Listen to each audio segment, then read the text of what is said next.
আপনাদের সকলকে জানাচ্ছি আসসালামু আলাইকুম। আদাব।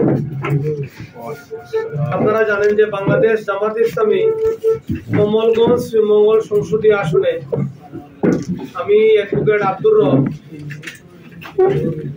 জামাত ইসলামের পক্ষ থেকে সংসদ সদস্য হিসাবে প্রাথমিক সিলেকশনে আমাকে দায়িত্ব প্রদান করা হয়েছে কাজ করার জন্য।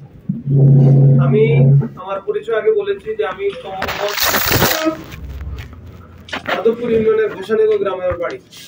আমি এলাকায় বড় হয়েছি এবং বিশেষ করে আমি এলাকার মানুষের সাথে আমাকে ঘোষণার পরে ফেব্রুয়ারিতে আমাদের ঘোষণা হয়।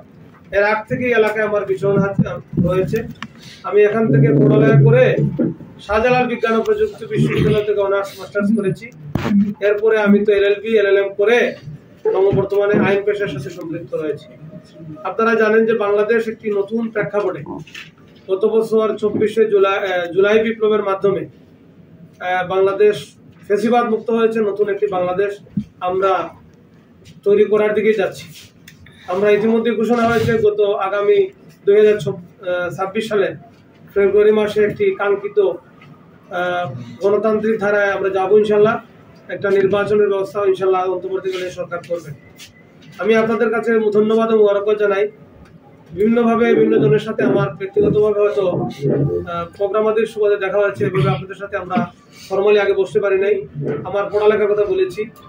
আমরা বাংলাদেশের বিশেষ করে এই এলাকাকে আমি আপনাদের মাধ্যমে তুলে ধরতে চাই যে কমলগঞ্জ শ্রীমঙ্গলে যে সম্ভাবনা প্রকৃতি প্রদত্ত আল্লাহ রাব্বুল আলামিনের পক্ষ থেকে হয়েছে, এই সম্ভাবনাগুলোকে আমরা 54 বছরে কাজে লাগাইতে পারিনি। আমি আপনাদেরকে অনুরোধ করবো, আপনারা গেলে দেখবেন আমাদের যেদিকে চোখ যায় আমাদের দৃষ্টিনন্দন একটি এরিয়া রয়েছে। এই এলাকাকে আরো বেশি কিভাবে ট্যুরিজমের ক্ষেত্রে অথবা এই প্রকৃতিকে সামনে রেখে ব্যাপক ভিত্তিক বিস্তৃত কর্মসূচি নেওয়ার ক্ষেত্রে আমাদের অনেক দুর্বলতা রয়েছে। আগের আমরা যারা দায়িত্ব পালন করেছেন এটা করেন না। এরপরে আপনারা দেখবেন যে আমাদের কমলগঞ্জ শ্রীমঙ্গলে 18টা ইউনিয়ন, 2টা পৌরসভা, যে ধরনের সম্ভাবনা এবং সুযোগ আমাদের রয়েছে, কৃষিভিত্তিক অর্থনীতির যে বিশাল সম্ভাবনা এবং খাত রয়েছে, এগুলোকে কাজে লাগানো হয় না। আপনারা দেখবেন আমি কয়েকদিন আগে কালাপুরে গিয়েছিলাম। কমলগঞ্জের কিছু কিছু এলাকায় ইসলামপুর এবং আদমপুর ওইদিকে যাবেন, দেখবেন রাস্তাঘাটের এত বেহাল দশা, স্বাভাবিকভাবে চলাফেরা করা যায়। সিএনজি টেম্পু সহজে যাওয়ার দূরের কথা, হেঁটে হেঁটে যাওয়া অনেক ক্ষেত্রে কষ্টসাধ্য হয়ে যায়। বৃষ্টির দিনে এলাকায় বন্যা পানি হয়ে যায় অনেক ক্ষেত্রে। তা আমরা এই এলাকাগুলোকে আমি মানুষের ধারে ধারে করে যাওয়ার মাধ্যমে একটা মেসেজ দেওয়ার চেষ্টা করেছি। এগুলা যদি আমরা সত্যিকার অর্থে ভালো প্রজেক্ট নিয়ে এই এলাকার ডেভেলপমেন্টের জন্য, ইনফ্রাস্ট্রাকচার ডেভেলপমেন্টের জন্য উদ্যোগ গ্রহণ করি, এই এলাকা খুব অল্প সময়ের মধ্যেই একটা সুন্দর নৈসর্গিক এলাকা হিসাবে রূপান্তরিত করা সম্ভব। আজকে আপনাদের এখানে আনার উদ্দেশ্য যেটা হচ্ছে, আমি আপনাদেরকে অনুরোধ করবো যে আপনারা সাংবাদিকরা হতে জাতির আগামী দিনের রাষ্ট্র নির্মাণের ভালো ক্ষেত্র এবং জায়গা। কমলগঞ্জ শ্রীমঙ্গলে আমি আপনাদেরকে যে বিষয়ে দৃষ্টি আকর্ষণ করতে চাই, আমাদের প্রাকৃতিক অনেকগুলো সৌন্দর্য রয়েছে, বালুমহল রয়েছে, আমাদের অনেকগুলো প্রজেক্ট রয়েছে যেটা গভর্নমেন্টের পক্ষ থেকে লিজ, টেন্ডার, এই সমস্যার মাধ্যমে এগুলো উন্নয়ন করা হয়। আমি কিছু কিছু ভাবে দৃষ্টি আকর্ষণ করেছি। ব্যক্তিগতভাবে 2জন উপজেলা নির্বাহী কর্মকর্তা, শ্রীমঙ্গল ইসলামউদ্দিন সাহেব ও কমলগঞ্জের মাখন সুযোধর সাহেব, 2জনই শাহজালাল বিশ্ববিদ্যালয়ের এক স্টুডেন্ট, আমাদের 15 বছরের জুনিয়র। ব্যক্তিগত ইউনিভার্সিটি সুবাদে একটা সম্পর্কের সাথে আছে। আমি একটা ক্লিয়ার কনসেপ্ট তাদেরকে দিয়েছি, বলেছি যে আমরা বাংলাদেশকে একটি সুন্দর বাংলাদেশকে নির্মাণ করতে চাই। আমাদের বাংলাদেশে যারা দুর্নীতি করেছেন, স্বজনপ্রীতি করেছেন, যারা ক্রাইম করেছেন, এরা কিন্তু আমাদের মতো বিশ্ববিদ্যালয়তে পাশ করা সবচেয়ে বেশি ব্রিলিয়ান্ট স্টুডেন্ট।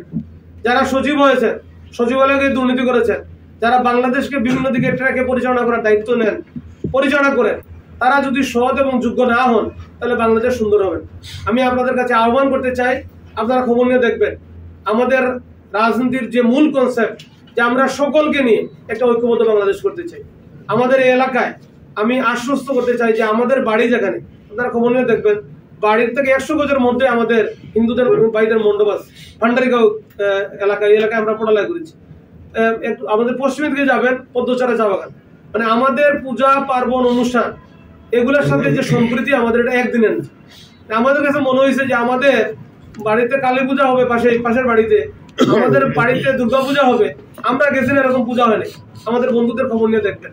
আমি বললাম যে ভান্ডারিগাঁও, পদ্মচারা বলবেন আমাদের খুব নিয়ারেস্ট। আমরা এরকম একটা সম্প্রীতির বাংলাদেশে বসবাস করি। অনেক মানুষের একটা নেগেটিভ চেতনা আছে যে বাংলাদেশ জামাত ইসলামী যদি ক্ষমতায় যায় তাহলে আমাদের হিন্দু বৌদ্ধ খ্রিস্টান মাইনরিটি কমিউনিটি কি হবে।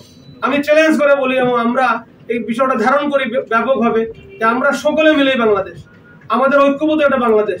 এখানে কনসেপ্টটা হবে দুর্নীতির বিরুদ্ধে আমাদের জিরো টলারেন্স, আর আমরা সুন্দর একটা সমৃদ্ধশালী বাংলাদেশ নির্মাণের জন্য।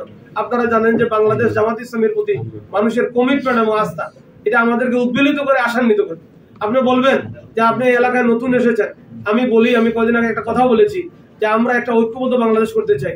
এখানে আমরা আমাদের প্রত্যেকের কর্মসূচি নিয়ে যাব, মানুষকে বোঝানোর চেষ্টা করব, যাকে এই জনগণ প্রতিনিধি নির্বাচিত করবে আমরা সকলে মিলে তার সাথে ঐক্যবদ্ধভাবে আমাদের কমলগঞ্জ শ্রীমহলকে বিনির্মাণের জন্য আমরা কাজ করব।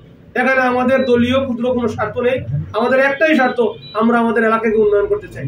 কিন্তু আমি অনুরোধ করব যে আমরা জুলাই বিপ্লবকে ধারণ করি, আমাদের এই সমস্ত শহীদদেরকে আমরা শ্রদ্ধার সাথে স্মরণ করি, যারা আহত হয়েছেন, পঙ্গুত্ব বরণ করেছে, তাদেরকেও আমরা আমাদের জুলাই যুদ্ধ হিসেবে স্বীকৃতি দিতে চাই।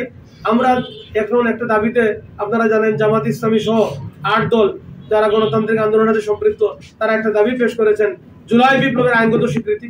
আজকের এই প্রোগ্রামে আপনারা সাংবাদিকরা এসেছেন, আমরা বলি এই দাবিতে আমরা আন্দোলন নিয়মিত কর্মসূচি পালন করে যাচ্ছি। আমরা অবশ্যই জুলাই আন্দোলনে যে সমস্ত বিষয়গুলা জুলাই সনদে স্বীকৃতি পাবে সেগুলো আইনগত ভিত্তির জন্য আমরা অন্তর্বর্তীকালীন সরকারের নিকট দূর দাবি জানাই। এবং আগামী 2026 সালে যে নির্বাচন, আমরা অবশ্যই অনুরোধ করব যে 26 তারিখের 2026-এর যে জাতীয় নির্বাচন হবে, এটা অবশ্যই যেন নির্ধারিত সময়ে নির্বাচন হয়। জুলাই সনদের আইনগত ভিত্তি, সংস্কার এবং নির্বাচনের যে দাবি, এটা আমাদের জোরালো দাবি রয়েছে। এবং যারা গণহত্যা করেছেন অবশ্যই তাদেরকে বিচারের কাঠগড়ায় দাঁড় করার জন্য আমরা আহ্বান জানাবো। বাংলাদেশ কোনো নেগেটিভ রাজনীতি আর পছন্দ করে না।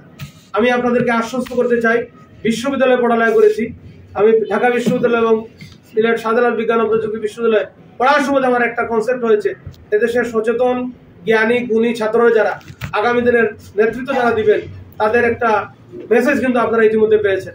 ঢাকা বিশ্ববিদ্যালয়ের ছাত্র শিবির আমরা যখন বিশ্ববিদ্যালয়ে এমফিল করেছি, আমরা বিশ্ববিদ্যালয়ের মসজিদে নামাজ পড়তে কানে কানে আমাদের দায়িত্বশীলরা বলতেন আপনারা ওইদিকে যাবেন না, ছাত্র শিবির সন্দেহে আপনি হয়তো আহত হবেন, নিহত হবেন।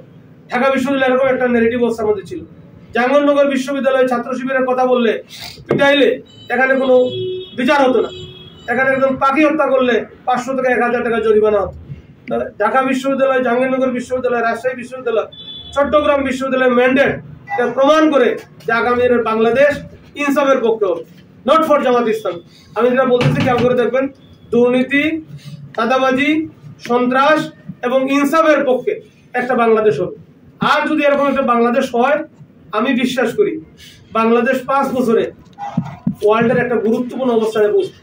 দুর্নীতি বন্ধ হলে বাংলাদেশ একটি সুন্দর একটি বাংলাদেশ নির্মাণ হবে। আমি আপনাদের প্রতি ধন্যবাদ জানাই, কৃতজ্ঞতা প্রকাশ করি, আমার জন্য দোয়া করবেন।